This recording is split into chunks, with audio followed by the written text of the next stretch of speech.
Welcome to a special edition. We are live for Big Fight Weekly, and we've got a special guest today. Former pro boxer, MMA fighter, bare knuckle boxer, now an MMA boxing coach. He's got his own gym here on the North Wales coast. It's Mr. Azi Thomas on the show with us today for this special live. Unfortunately, at the moment, we're just waiting on Azi to appear, and then he'll jump on. So do you want to jump into some comments to see how everyone's getting on? Because everyone will probably fire him up, Chris. Everyone will be a bit surprised that we've appeared on a weekend's edition. There's John Scott even, sorry. Good afternoon, gents. Good afternoon to you, John.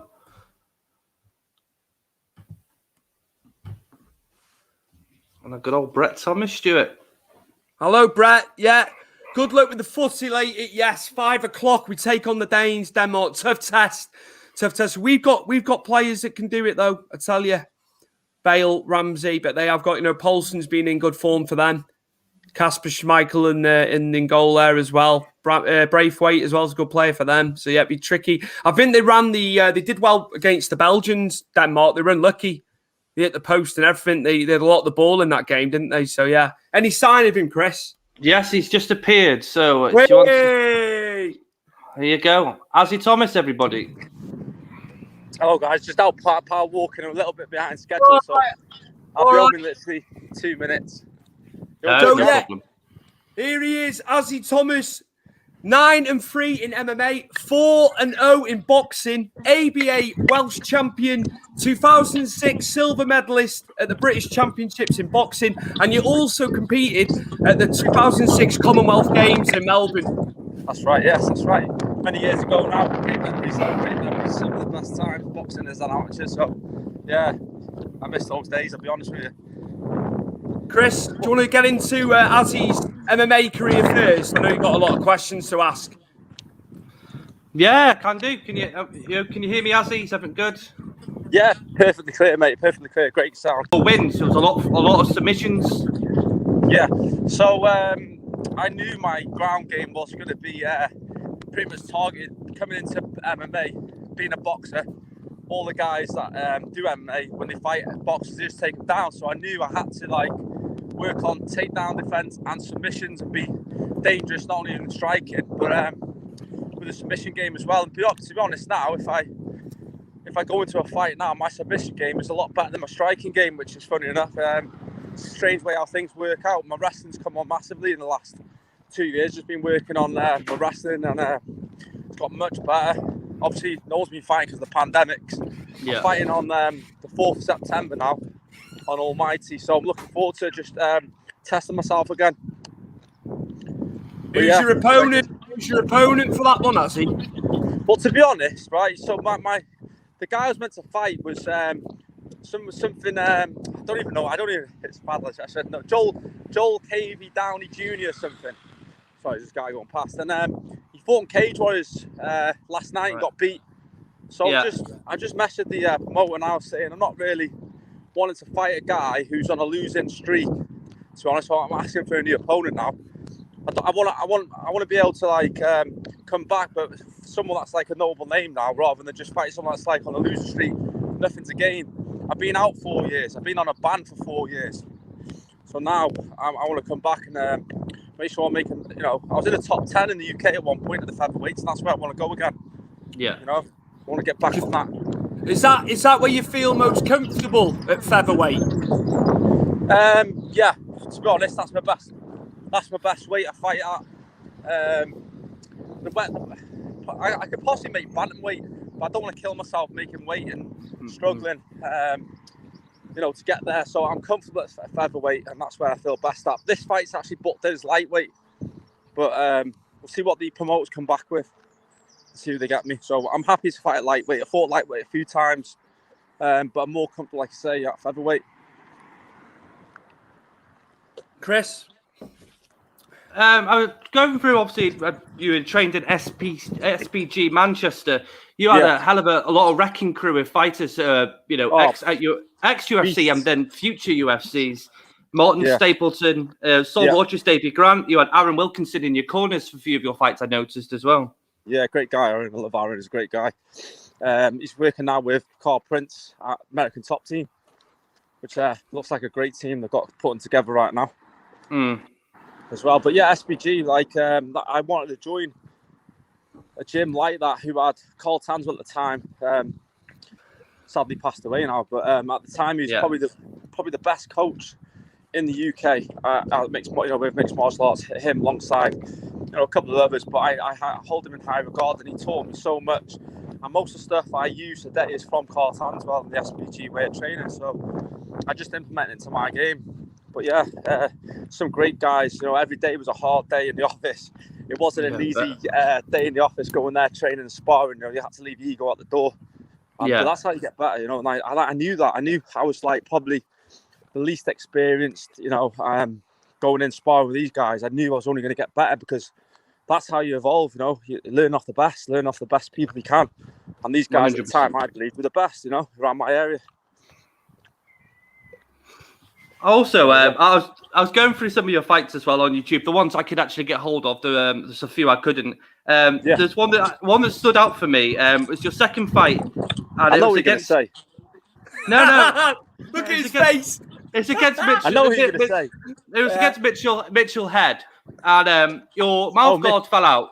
Yeah, your mouth guard fell out, and you got the back mount of Mitchell Head, and the referee decided to stop it to put your mouth guard in. Then that just absolutely baffled me. Yeah, it baffled me to be honest, but the neck was there, so I just choked him. Yeah, definitely. The opportunity was there. It was like usually they'd wait for the separation to put the mouth guard in, but it just sort of like stopped you in the back garden. Oh, here you go, and then obviously it was there for the taking. It was a very weird one. Yeah, it was a very weird one. I've had some like Mario Saheed fight. That's what I thought you were going to mention. That's today. That's a fight I'm going to look for in the future. Hopefully. Yeah, I'll bring that up. I wrote it down. I thought you did quite well, and I thought you were stifling when you had your full guard and you had you on against the cage. I thought you were doing really well to stifle that, to get that standing up. Obviously, you hit him with the up kick, but what I saw in that was an Oscar-winning performance from Mario Saeed. It's unbelievable. It was unbelievable. It was, I didn't know till after. I knew it was a bit dodgy. I felt it was a bit sus the way he went down. I played football, so I kind of know how to win penalties and stuff, and it felt like he was trying to win a fight that kind of way. And then it was only till after it blew up on the internet around the time. It actually went viral. I get messages from all over the world saying, "Oh, you got robbed. You got, he was acting. He's doing like basically what you'd see a Real Madrid player do."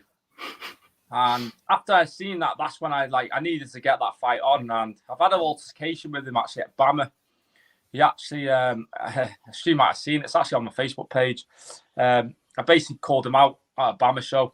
And basically said, we need to get this fight on. He came back after me later on. I was with my partner at the time, and he basically hit me from behind. So it's kind of funny. So this fight, I can't let go.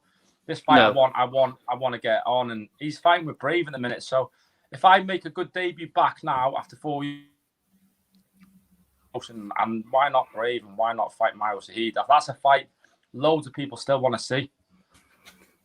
I definitely want to see it because I could say because you hit him with the up kick, but you know what I mean. It wasn't a knockout, and he was arguing with Mark Goddard at the time, and then decided I'll just fall back. Did everyone give him an Oscar after it? Because that was fantastic pantomime. Even the commentator said to me after that was suspect. That was everyone in the venue said it was suspect. You have to check it back and look at the replays, and I did, and I could see. I like I say, my intuition told me he was doing like a football trick, trying to win a penalty. I thought he was going to maybe get a point off or something, maybe but he got the bloody DQ. He said he couldn't carry on, so he was knocked out, which is bullshit.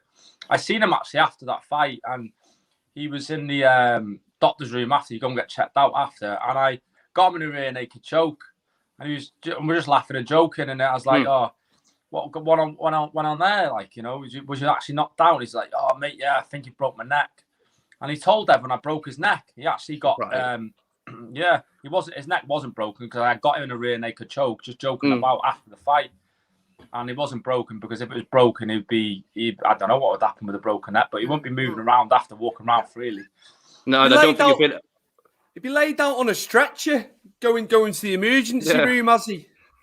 Yeah, he actually literally got like he actually did do something to his neck years ago, and he actually posted it online like it was me that did it. But he had an operation on his neck, and he had some like stuff put in his neck and bolts and stuff. And he said it was me that did that, but we found out later on he did it years ago. But he posted it online like I did it. Why is he lying about something like that? Like, you know what I mean? That could be detrimental. That could be detrimental to your career. You know, him saying it was you. Yeah, he's absolutely bonkers. It wasn't me. It was an old injury. Yeah, he's just mad. Mario's mad. Like, this is a fight I really, really want to get on in the future. He's actually phoned me up about 18 months ago saying he wants to fight me. He actually got my number and phoned me. And I was talking to him. I was getting my hair cut in my barber's, and my barber could speak Kurdistan because they're from the same country. And they were like, I passed him the phone and like, they're having a conversation, and like, yeah, it was just pretty mad how he phoned me. So a bit surreal, but like, let's hope he takes it. If I get my win, and I don't know if he's still fighting, we can get it on. Even at welterweight, I'll go up to welterweight to fight him because that's what he said. Oh, you'll have to fight me at welterweight. I said, not a problem. Whatever weight you want to be, we'll make it happen as long as you sign a contract. So this how are you pre-fight, Azi? We're fans at the end of the day. You're a fighter. What's your headspace like prior to the fight? You know, being in an arena, in a venue where there could be, you know, possibly thousands of people. How are you mentally prior to getting in the cage or getting in the boxing ring? Different now. Like I say, more experienced now. More. I've been through it so many times. It's still nerve-wracking. Like anyone says it's not nerve-wracking is a liar. You know, at the end of the day, you're going in to fight another man who's going to try and take your head off in front of your friends, your family, and like you say, big crowds. Sometimes it's live. You know, so it can be quite daunting. But you got to calm yourself. You got to use that. And I use Custom Motto's motto, which is like, nerves can be like a flame. It can either keep you warm or it can absolutely, turn into a blazing fire and, destroy you. So, yeah, just keep yourself warm, stay focused. And your training should basically, if you put the work in, the only time I've ever got nervous, right, is when I took a fight on 3 days' notice on KSW. It was a fucking big show. There's 15,000 people, sold out arena, an Ergo arena, right? So 3 days, I'd left SBG. I decided to go back to do boxing, professional boxing. So I had no MMA training for this fight. And I took it because I'm just mad like that. I just like, fuck it, let's go take a fight. Why not? Yeah. So I took this fight. Anyway, then I'm about to come out. I'm looking outside, how many fucking people there, and it's the first time I've ever got nervous. Only because, though, it wasn't because I'm scared of anything or any man or anything. It's the fact that, shit, I haven't trained for this fight. I don't know how I'm going to react. I don't know how my body's going to react when I get taken down or get into wrestling exchange. I knew this guy was a black belt judo guy. He's quite strong ground game. But then I just got a picture on my phone. I have my phone with me. I've got a picture of my kids, and it just brought me back to reality. Shit, I can't go in there like this because I'll get hurt. So I've got to focus and just do what I can with what ability I've got and the experience that I've got. And yeah, I did all right in that fight, to be honest. Lost on points, but like I say, I did all right on 3 days' notice. Should have won it. Could have won it. And just one of them experiences again. Would you? Oh, Carnage Payne, Azi, one of our regulars, this guy. He's always watching the show every week. Great show, lads. For all your hard work, Stu and Chris. Yeah. Cheers for the super chat, mate. Thank you for the donation, mate. We appreciate that. John Richmond made it. Mark Lloyd, another regular. Thank you very much for your super chat again, mate. Cheers, Mark. There's a few questions for here, Azi, so I'm going to just throw some at you. Yeah, go on. This is from Carnage Payne. He's asking you, who is your favourite fighters to watch? He's beat me to it. I've got that written down. I could have asked this. My favourite fighters. If we're talking boxing, I'm going to say Marco Antonio Barrera. I used to love Ricky Hatton at the time because I was a big British boxing fan. And if I'm talking MMA, then I'm going to go with Chuck Liddell because he's the person who made me switch my boxing to MMA. And I just fell in love with the sport from then. Chuck Liddell when he fought Tito Ortiz. And then I was just, from then on, it was, no looking back. And that was a long time ago. But if I'm saying today, my favourite fighter today, there's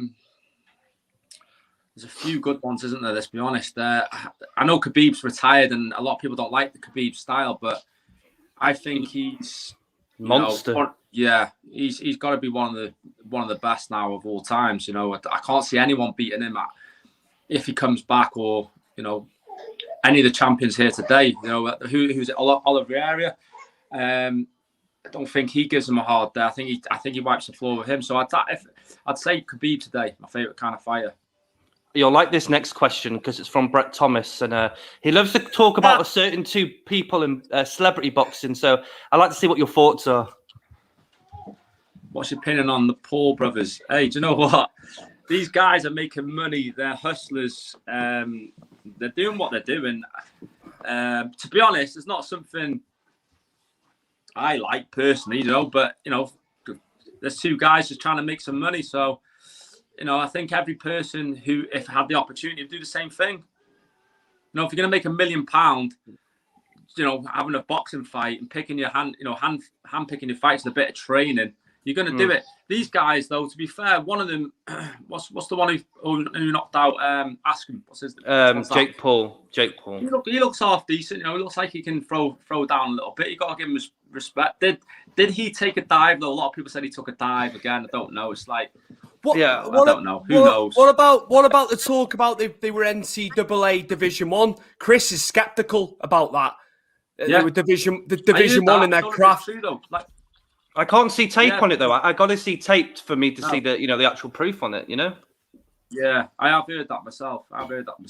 But hey, look, do you know what? What's the one that with fought Floyd? What's his name? Logan Paul. Listen, Logan did better than Ricky Hatton, Canelo. He got a draw against Mayweather.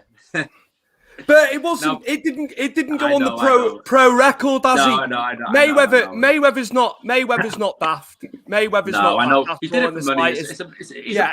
He's a businessman. He's a businessman. Now, professional boxing is a business. You fight the amateurs. It's a sport. You go to the boxing game, professional. It's all about selling tickets. It's all about marketing yourself. And that's probably another reason why I fell out of love of boxing. To be honest, I did $400 tickets in my first pro debut. Wow! And then I did two. Honestly, have a look on my fight against Martin Sweeney. It was absolutely ram-packed. I had all the Stoke fans there because my dad played for Stoke. It was in Stoke. They all turned up. It was fucking mental. The atmosphere was unbelievable. And obviously then the promoters obviously loved what I was about. Obviously selling tickets, making them a lot of money. And then the second night, they did that on a Saturday. The second show, they did it on a Friday. And I sold about 180 tickets, which is a shit load of tickets still. And they weren't happy. They weren't happy. Like, oh, you only done 180 tickets. I was like, fucking hell. Some of you guys, your top guys, they're only doing 20 tickets. I've done 180 tickets here. And then it's like, it's just like, seems to be like, it's all about how many tickets you sell, how much money you can make for the promoters. And, I lost love of it. So it didn't seem like be a sport. And then it would get me easy opponents. And I wanted to fight whoever. I wanted to fight some good fighters. I understand the promoters got to look after fighters, but I had a good amateur experience. And I just wanted to crack on. And I didn't really enjoy it. So I lost love of fighting, boxing. What are your thoughts on Jake Paul versus Tommy Fury? Now, Tommy Fury's been on limited rounds in his early bouts. So they're obviously building him a...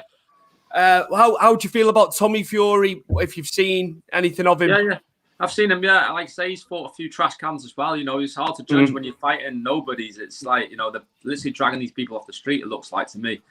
But I think his boxing pedigree, his background, his amateur background stuff will do him a good stead. He should do a job, really, shouldn't he? What about Tyron Woodley though? Tyron Woodley, Jake Paul. Do you know what? If Woodley catches him on the chinny chin, it could be a good night. I hope he does. I hope he does. I think Woodley does. I'm going to put my. I'm going to say 100%. I'm going to put Woodley down for that one. I'm going to back. I'm not going to sit on the fence. That's fair enough. I'm a bit suspective of Woodley's chin because I know he's been on a 4-fight losing streak, but he did fight killers in the welterweight division. He didn't fight bums. He fought everyone in the top 5. Vicente Luque is on the rise, so there was no harsh for him to lose to him. But I'm just a bit worried where Woodley's head's at, if it's for the money or just to shut Jake Paul up personally. And like I say, his chin worries me a bit if he gets caught as well. Yeah, I'm hoping it's not for the money. It will be slightly for the money. Those top guys fight for the money now. But I don't think he'd want to lose. No, I don't think he'd want to lose against him. I think his pride and fighting at the top level. Askin definitely. Look at how Askin turned up in that fight. He looked like a bloody jelly bean. He did. Yeah. He did. He's been out for 6 months with hip injury, but prior to that as well. You know what I mean? And I've watched Bud Askren for a long time, so I knew myself that his striking game. Striking probably the worst I've ever seen in MMA. Yeah. It's absolutely diabolical how bad his striking is. You know, he could probably say the same about my wrestling compared to his, but the striking in a boxing fight, wow, no, definitely, obviously money. How about McGregor and Poirier? We've got that next month. Third fight. Who you thinking? Who you thinking, Azi? What's your thoughts on that one? Right. Okay. So you've got two different McGregors now. You got a McGregor now who's past his peak. I think he's lost that hunger. Maybe that loss has brought that bit of hunger back. But he reminds me of Mike Tyson. I used to watch boxing years ago. Obviously, Mike Tyson, when he was 21, he was a wrecking machine.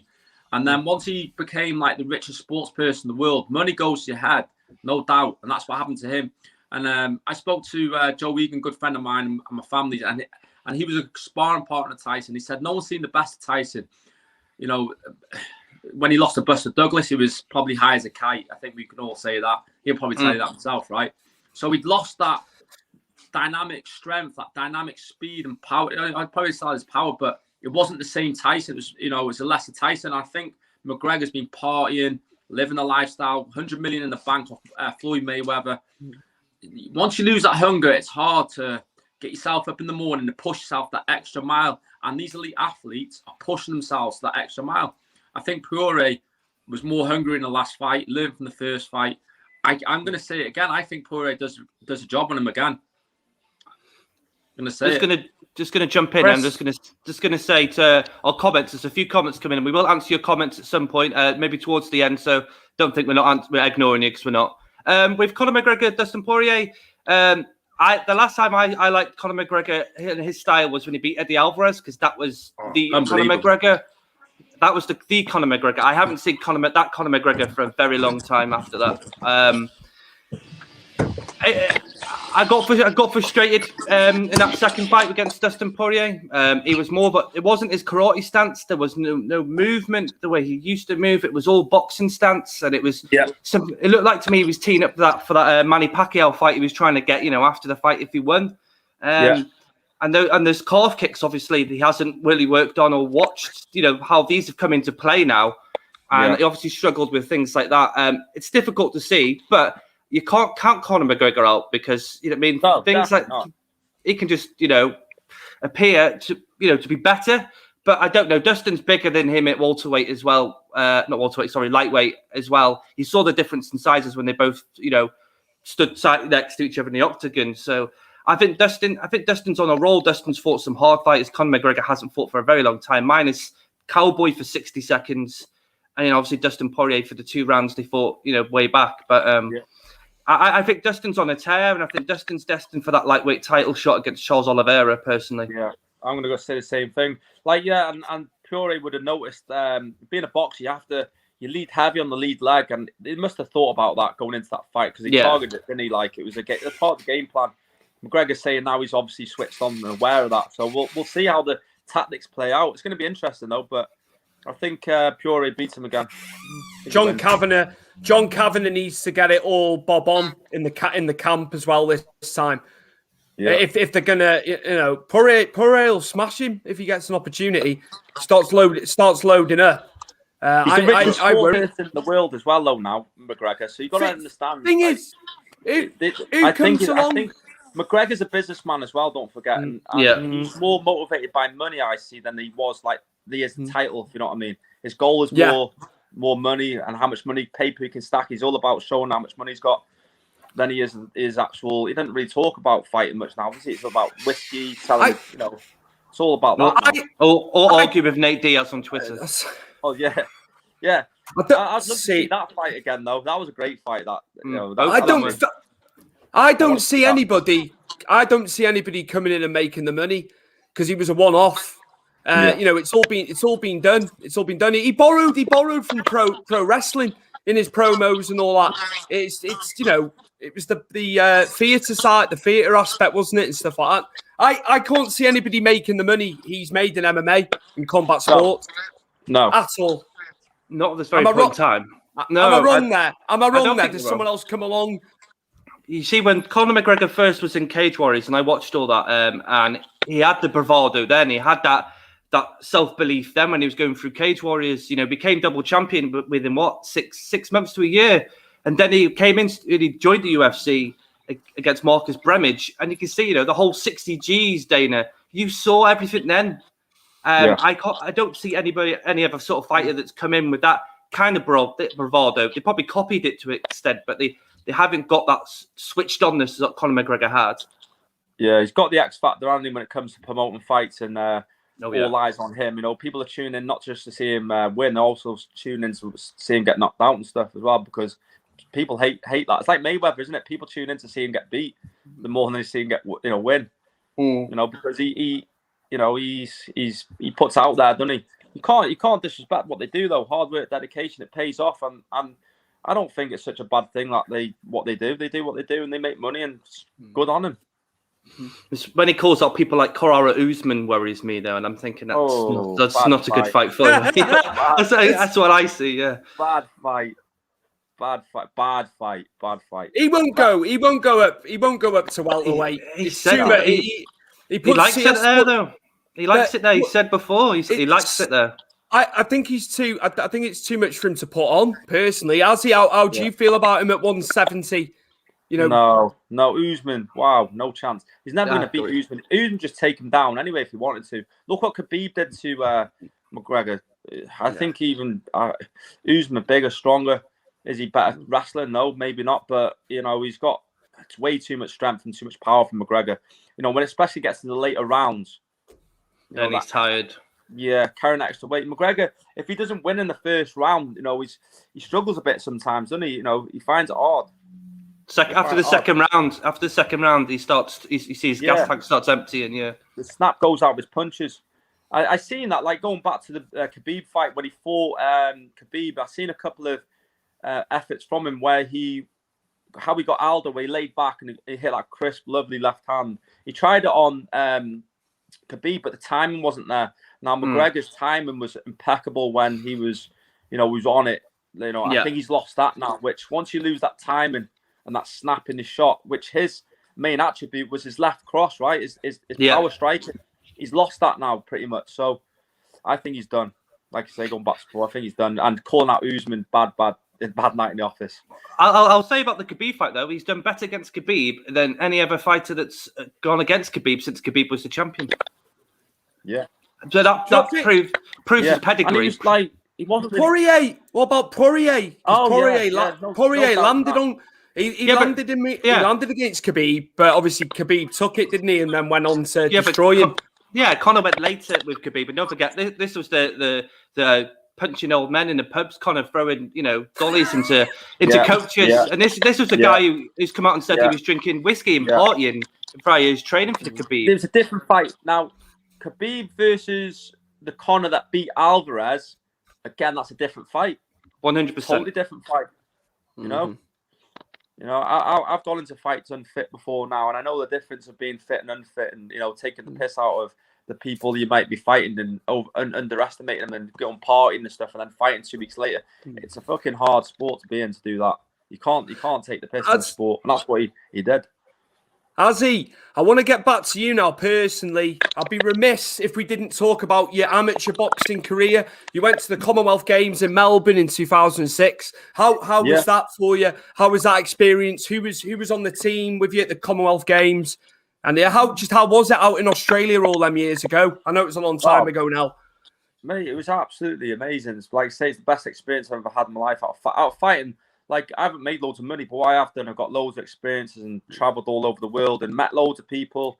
It's been amazing. But the Commonwealth Games was absolutely fantastic. I had Matthew Edmonds, I don't know if you know him, he fought Jason Booth, or one of the Booth brothers at the time, who were very good boxers. Unfortunately, I think Nicky's died now, hasn't he? Not too long ago, Nicky Booth. Then we had Kevin Evans, the legend. So he's a 2-time silver medalist at the Commonwealth Games, one of probably the best heavyweights out of Wales that's ever produced. He fought one of the top Cubans and lost on a split decision, I think, in one of the World Championships and got a medal there. Who else do we have on our team? We had Selby brothers out sparring partners for us, so they were out as our sparring partners out there. Brilliant. And it was good. And obviously we mixed in with the English lads, so we spent a lot of time with like James DeGale, Frankie Gavin. We're all pretty much stuck together. The British did, to be fair, and over there. And yeah, it was just one of the best times I've ever had in sense of competing in sports. But I had a nightmare out there. I didn't know too much about nutrition. We went to Thailand, right? It's a funny story. It's a sad story, but it's a funny story at the same time. So we went to Thailand. Our training camp was warm weather training in Thailand. Obviously buoying out there, prepping us ready to go to Australia. But we had scales out there. So it said to me on the scales, I was 69 kilos. So I'd lost my weight. I was bang on weight. So I thought, I could enjoy like a bit of food there. So I had some Sundays. I was having some desserts after training. But when we got to Australia, we realised the fucking scales were a stone light, weighing a stone light. Typical Wales, isn't it? Fucking honestly, right? So then I got there 6 days before, and then I was like 76 kilo. So I went in, and my pit, they test our piss and stuff. I was so dehydrated.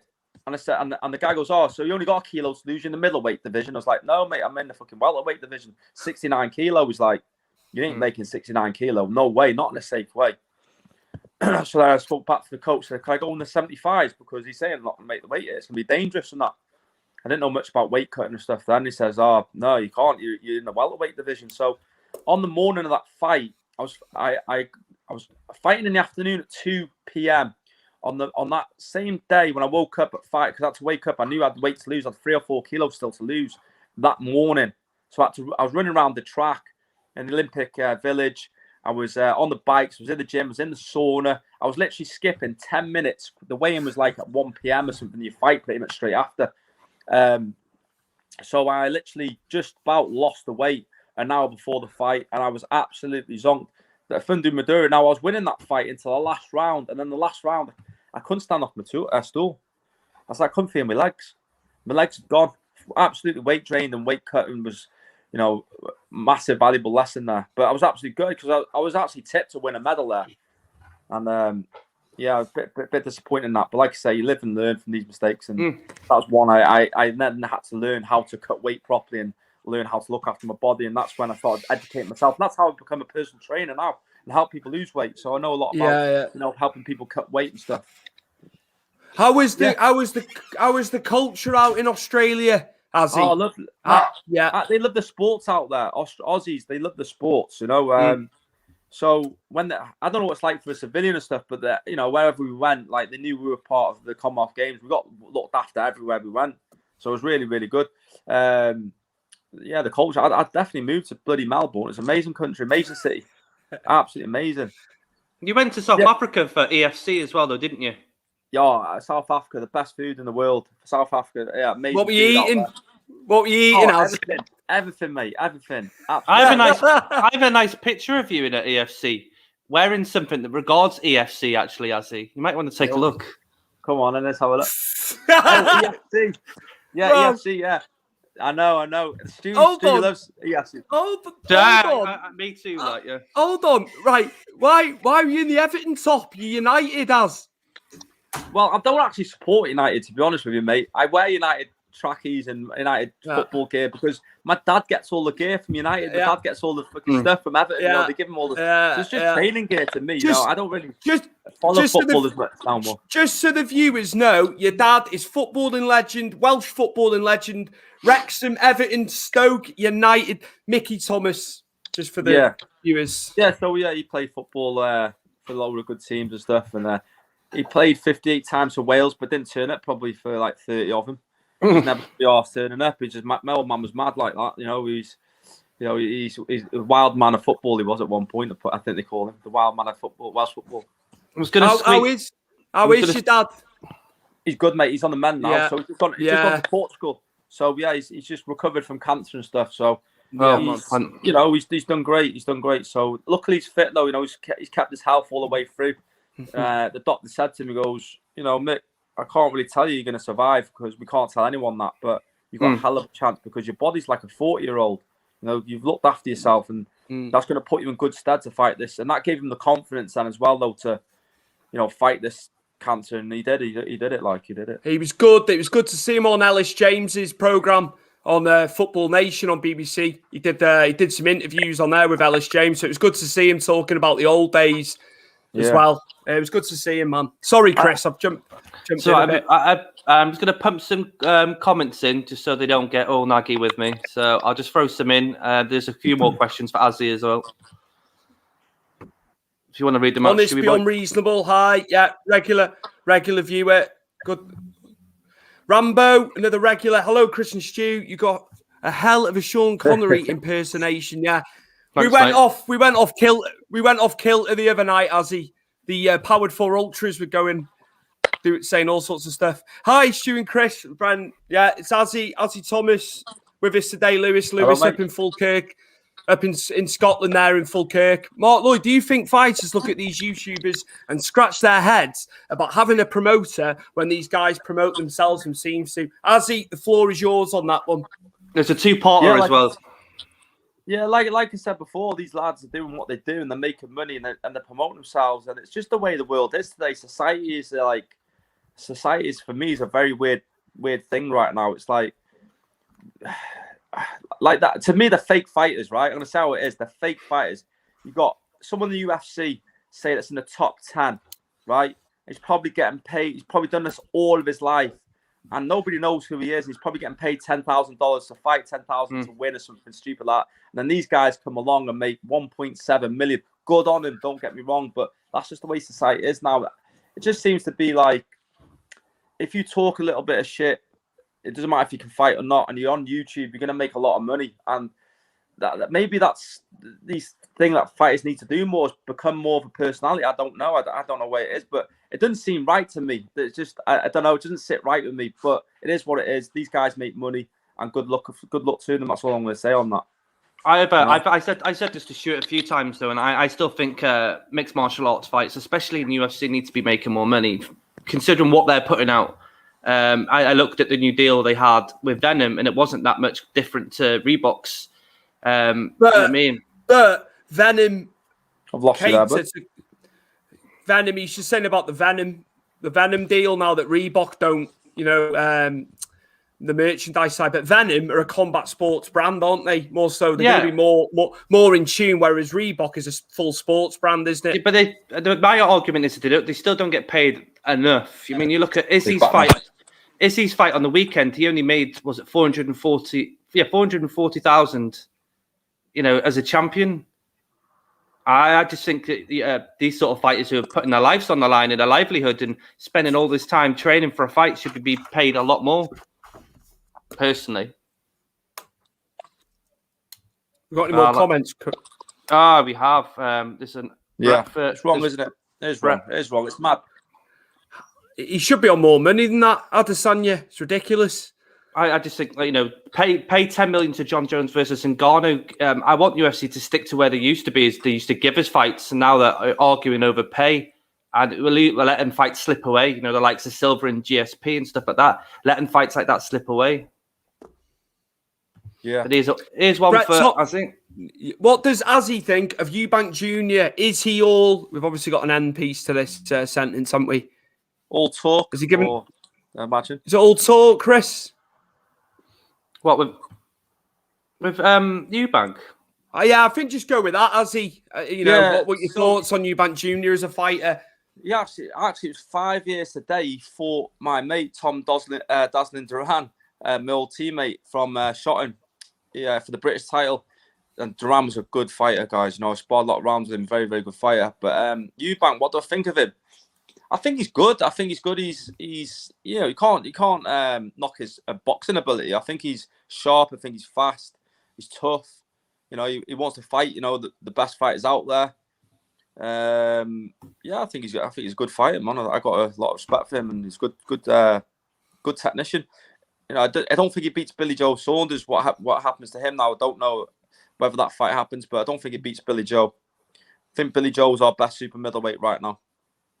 And Eubank Jr.'s down at middleweight now anyway, isn't he? Went down.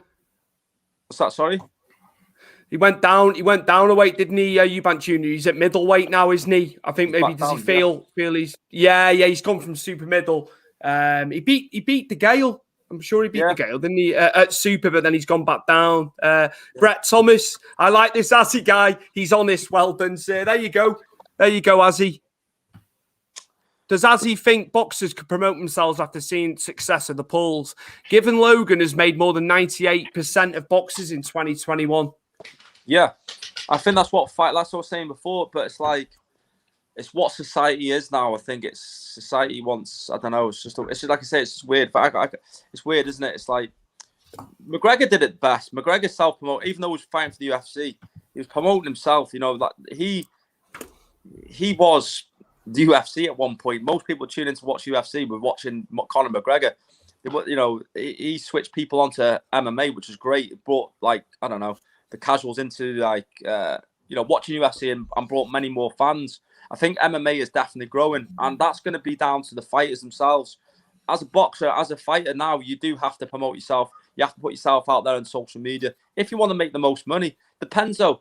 If you're fucking shit hot and you can do the, let your fighting do the talking, you're going to get to the top eventually anyway. So it all depends, you know. You can be a mediocre fighter and get loads of money, though, as well. So what are you doing the sport for? Are you doing the sport to make money? Are you doing the sport to build a legacy and fight for what you started the sport for?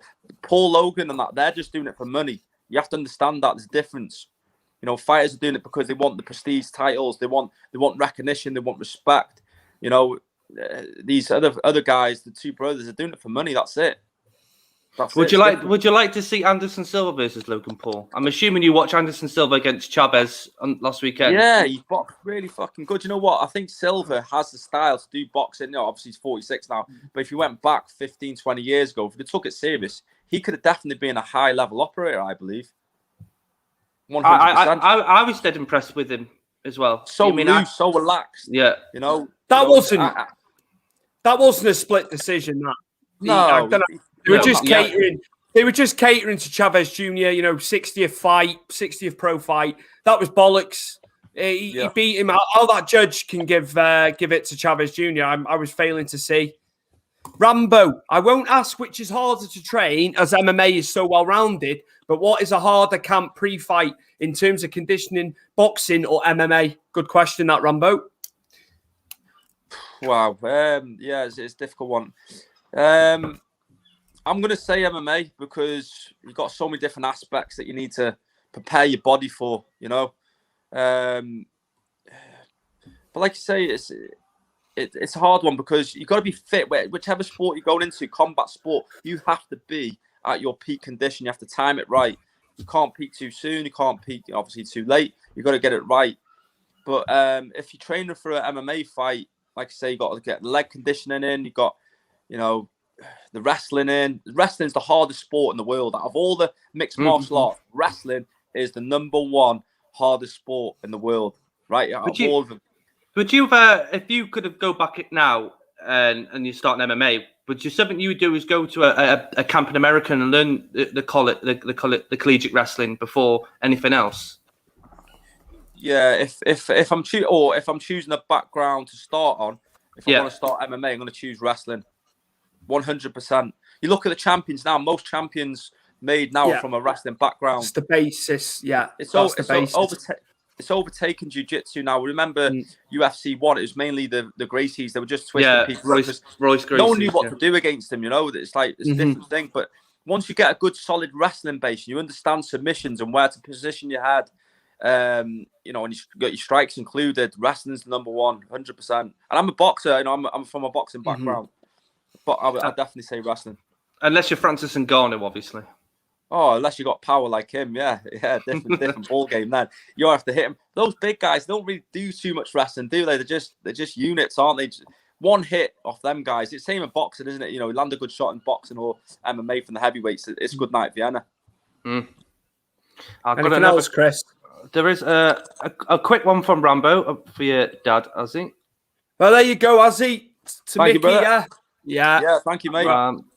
Hello, Rachel. Yeah, hello. Hope you're well, Rach. And apparently this is what I'm called now in the chat.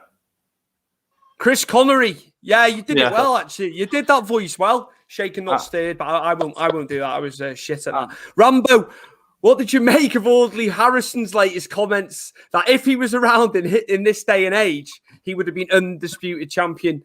Guy cowered at most fights, said he is a boxer with sweet science. He wouldn't have a cat and hell's chance in that heavyweight division now. It's more stacked than it's ever been since like the 80s and 90s, 70s, 60s. It's the best it's been. It's best it's been in years, isn't it, Azi? Yeah, but Audley Harrison, Azi, how does he get on? Oh, bad day in the office for him. Yeah. Him versus Wilder. It's bad fight. David, I don't think he does very well at all. You know, he's done amazing. Obviously, won a not world title. He won a Olympic gold medal. That's no mean feat at all. But yeah, in the professional game's totally different. He didn't really suit it, did he? I don't think he quite had it, unfortunately for him. Okay, I think that's it for now. We can crack on. Chris, have you got anything to ask before I go in with a question for Azi? Yeah, I was going to ask. I'm finding it hard to find your EFC fights, so I've had to go through like the countdown that gave me two of your fights you had previously before you fought Pierre Boyard. Was it Boyard? Bofa. That's it. You fought Boyd Allen, who was the former featherweight champion is it your first bout in the EFC? Was it? Yeah. And I was really impressed, and I think you were really unlucky in that fight. For what I could see from what they showed me, if you would have beaten him, would you have gone for would you have been given the featherweight title shot after that? Yeah, definitely 100%. I was in line for it before the last fight as well, but they brought me over there. Though I'm going to be honest, they brought me over there because he thought he was going to kick my ass because he's the hometown favourite over there. You know, he's well looked after. He's actually a nice guy. We had a bit of banter before, but we were only using the banter to promote the fight. To be honest, it's all handshakes behind closed doors. You know, when you see it, it was a bit of banter between us. But yeah, good guy. He was a great fighter. He's probably the best, sharpest fighter out of boxing and MMA I've ever fought. He was so fucking sharp. He was so sharp. He actually went to boxing after that fight. I hurt him in that fight. I don't think he's ever been hurt like that. Yes, you did. I put him down. You know, it was a weird one because, like I say, he was definitely looked after. The referee definitely looked after him because the first I put him down, and then I told him to get up, and he didn't get up. So I thought, right, I'm going to go and finish it. So the referee stopped me, and then I was like, "What are you doing?" Like, and then he went to pull up his socks. He had like some socks on, like some kind of sock ankle thing, and he's trying to fix that, like to buy himself time. And I was like, trying to finish the fight, and I've gone, and the referee stopped me again. Like when you like that, those are vital seconds. When you've been hit with a hard strike, I don't know if you've ever been hit by a hard strike, but if I explain it to you, it takes the misses when she slaps me. Yeah, well, these seconds are very, very vital. You can finish the fight, and he's obviously a fit lad and recovered after that. But like at that moment in time, I think the fight should have been mine. Really, It really was. Dodgy because if listened to the commentators, they were quite baffled as well in the situation, like what's going on. Because you put him down, you went to go in the guard, didn't you? And you come out, and then he sat on his arse, pulled his ankle socks up, and you kept on trying to go in. And the referee was pushing you back. So it was very, very strange. But at the same time, as you did really well in that fight, considering it's a new promotion. Did you have much scope on the guy before you went there? No, like I said, I don't really focus too much on who I'm fighting. I just take the bloody fights, and I'm just happy to fight people. It's like if I focus too much on them, then I can talk myself out of fighting and lose confidence and build. Oh, he's got a great jab. He's got a great right hand. Do you know what I mean? So I try not to focus on that too much. I knew he was obviously decent. I knew he was like their top boy. I knew all that. But what I didn't take into account was the bloody altitude. So it's the same venue Lennox Lewis got knocked out in against Rahman. Was it? Hazim Rahman. Yeah, and Rahman got out there a few weeks before Lewis did. And I don't know if you've seen that fight, but he looked gassed, didn't he? And I understand why now. So yeah, the altitude definitely played a part in that fight because in the last round I've never been so tired in my life. I had no energy. I just felt like I had nothing left. It was weird. It was a weird feeling. But then I got an altitude tent after that. I got a sponsored pipe so I slept in an altitude tent for the other two fights. So But it helped. It helped. You know, it definitely helped me breathe better and recover quicker and during the breaks and the rounds. It's sort of like when Cain Velasquez fought Verdun for the title and they went to Mexico and That Verdun was went there. mental. That was mental. That was. Yep. Verdun went there for a month before, and Cain went down there. I think it was a couple of weeks weeks before the fight. And Cain was obviously known as Cardio Cain, wasn't he? He was a monster. But in that fight, he had nothing. You could see, the altitude destroyed him there as well. I was also going to ask you about Cage Warriors because obviously everyone knows Cage Warriors who watch MMA in the UK. It's the platform to your Bellators, UFCs, your ONE FCs, your PFLs. How come you only had 2 fights in Cage Warriors? Was that just what that they give you, or was there a reason behind it? I had a fair few fights left on my contract, but around that time, they kind of went bust. They kind of like went off. I don't know if you remember it. They kind of went out away for a couple of years, and like I was getting stale. So I was like, I need a fight. You know, I was like, you know, late. I started MMA when I was 31. You know, so it's like I started late in my career. So I needed to get a move on. So yeah, I couldn't wait around too much to see what was going on there. So I just moved on and got a few more fights, and then got HD management to sign me up and a management team, and then they looked after me from there. They got me all the fights. So I had some good management team. I also saw you had a scrap, and I have to be right there, wasn't it, against Nick Brennan in the Corn Bay Leisure Centre. I was doing it because that was on YouTube, and I looked at the background and thought, I know this place. Yeah. And I was just like, oh, okay. Good kick as well for the win, though. Yeah, that was mad because it was not long after the Mario Saeed fight, that I think. So I lost by DQ the up kick, and then I win by a knockout for the up kick. That was actually my own show, so I was doing promotions back then. So okay. Yeah, I ran that show. And it was a good little show back in the day. They were quite busy, but you know they were really good, popular shows. So yeah, that was a tough fight. It was actually. Sorry, I'll carry on. I'll ask you after. Carry on, mate. Yeah, it was actually a good little fight, good little tough opponent for a home show. Mick Brennan, he took me down with some good wrestling. But the up kick was there. He just came in with an overhand right, and I just seen him coming. You saw it. Just reaction. He was out like a light. It's kind of funny because I didn't ask them to fight me. I got another guy who was promoting with me at the time to sort my fight out. So he would sort that side of the thing. So I can't say, "Oh, do you want to fight me, mate?" So I get the promoter to sort out the opponent. But the next day, my mate obviously went on the piss, and he was meant to get them back to the ferry the next day, so no one could pick him up, and the only person who could pick him up was me. So I had to go and pick him up the next day. So I've knocked on the door, and he's opened the door. I said, "All right, mate, I'm here to pick you up." It's a bit awkward, that. Yeah, it's one of the most awkward things ever. Do you fancy promoting again, dipping your toes in and doing some promoting, some shows? Yeah, 100%. Me and Stu will do commentary for you as well. That'll be click. That'll be class. Yeah, definitely. I think you'd be good, do a good job, lad. To be honest. No. I do fight promotions down here in Wales still now and again. The last one was 18 months ago. It's called Market Mayhem, so it's in Carnarvon, which is a local show, but it gets all the local talent out, get them a bit of feel for fighting in front of crowds and stuff. And we sell out. We get like 700-800 people there. Amazing, amazing on a local show here in North Wales to do them numbers is amazing. Unbelievable, mate. Unbelievable. We do really good. We put on good shows. We put the fights on that people want to see though locally. It's like, say for instance, the hardest man in Carnarvon versus the hardest man in Colwyn Bay. These are the fights that people want to see. They put it all on the line, and they get it on. That's what it's, rather than I go to a lot of shows and it's basically some guy that's won 30 fights is fighting someone that's lost 80 fights. And they're top of the bill for a shitty title, and then tell everyone the British champ. It's just like going back before. This is society we live in now with like the Jake Paul and stuff. It's like all bullshit. Do you know what I mean? How is it in terms of Paradox, the gym, and then obviously Hammer, which is obviously the MMA team as well? How's it been since reopening? The pandemic's played havoc for you, and obviously you train so many people at Paradox here in the North Wales.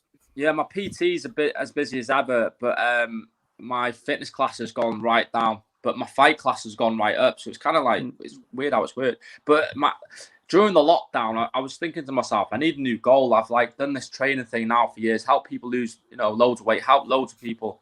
But I want something that's a bit more fulfilling. I want to get someone to the UFC. I want to train someone to get to the UFC locally from North Wales. No, it's not been done yet. So I want to be the first person to train someone from North Wales to get to UFC. There's a lot of good influx of Welsh fighters coming into Bellator UFC now as well, though, which is really good to see. Brett Johns, I thought was really good. I was a bit shame he went to Bellator, but obviously I can understand the money is better for certain fighters. Jack Shaw's been really good to watch. I've been, really impressed with the level of the fighters' skill sets that have come up into the UFC. Wales are really on a tear right now. Richard Shaw, like his gym's flying. They've got some great fighters.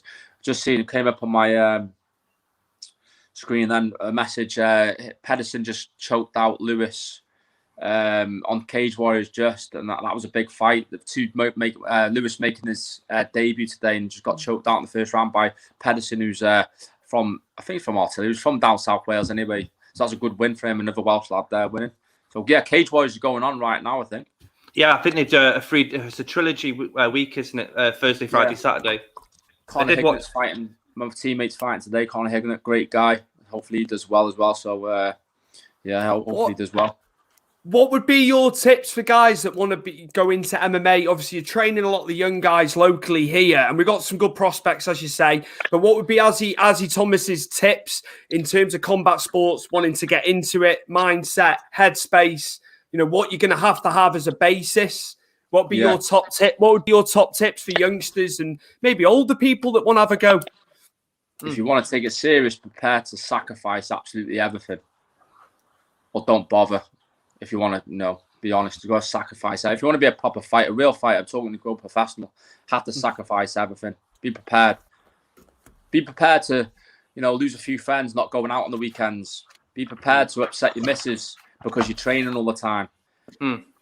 These things like, a lot, have to all prepare to get a missus that understands where you're coming from and understands your goal because, I've seen so many guys in the past in the train. I've got lads there that could have been, UFC potential. I've lost them because of relationships, which is sad. Their girlfriends didn't agree with what they do. You're spending too much time in the gym. And, sorry, I can't come. I've got to spend some time with my missus. I'm like, what do you want to be? Do you want to be a fighter? Because if you got to sacrifice these things, unfortunately. And, they're not prepared to do it. I think in the cities, though, we got a lot more lads there that do sacrifice these things. That's why I think I find it hard in North Wales. They're a bit more hungry in the cities, I believe. But yes, be prepared to sacrifice and prepare to train hard. And it's not an easy sport. If you're doing it for money, you're doing it for the wrong thing too. You got to do it because you love the sport and you love fighting, you love scrapping, you love competing, and you love just getting better at the mixed martial arts. That's and then maybe money will come after. But yeah, just getting it for the right reasons. Don't do it for the wrong reasons and prepare to sacrifice. It is a selfish sport, though, isn't it? A lot of fighters have come out and said it's a selfish sport. You have to be selfish. Cutting up, Chris. I'm cutting up. I can hear you now. I'd say it's a selfish sport. A lot of fighters have come out and all said it's a selfish sport. I was going to also ask you before Stuart's going to take over. How come you never do? Well, not how come, but did you ever try Ultimate Fighter maybe when you were running hard? I didn't go for Ultimate Fighter. I did look at some trials at one point, but no, I just didn't fancy it. Couldn't fancy 6 weeks in that house with some nice guys. No, I didn't fancy doing it. I weren't up for that kind of thing. No, that's fair enough. I just wanted to do it the hard way. I just wanted to go and just fight and do it that way. Well, you've done a good job so far, Yeah. So hats off to you. Got a couple more fights left yet, so see where we go. We'll get this fight out of the way in September and then see what promotion I can get on then. There's a few promotions asking apparently, so we'll see. Well, good luck to you. All the best with that, Azi. Look forward to seeing you back in there, man, doing what you do best. Absolutely. Yeah. Where can the viewers find you in terms of social media? If you want to plug Paradox as well, just plug away, man. So Paradox Health Fitness on Facebook. Give me a follow on there, and you can also find me at the Results Coach on Instagram. Got all my boxing videos on there, training videos, so I help people out doing skills and stuff on there. You see what we do, and a few of my fight training videos on there, and that's where you can find me, guys. Yeah. Perfect. Perfect. Chris, anything to add before we go? Thank you for coming on. Really appreciate it. When we started this, I didn't want just big guys who are well established in America and all. I wanted to get the local scene in. I wanted to get what we can get in the UK to people to come on, because I think people need to see the UK MMA as a global. So I'm really thankful for you to come on, and anybody else that you have that wanted to come on from your gym, we'll happily interview them too. I want to get the word out for everybody locally. Yeah.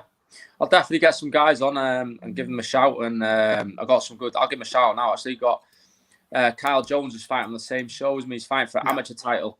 He's fighting the number 5 in the country, I believe. So this is a great fight for him. I believe he's going to go far. He'll be on Cage Warriors in the next 18 months, guaranteed.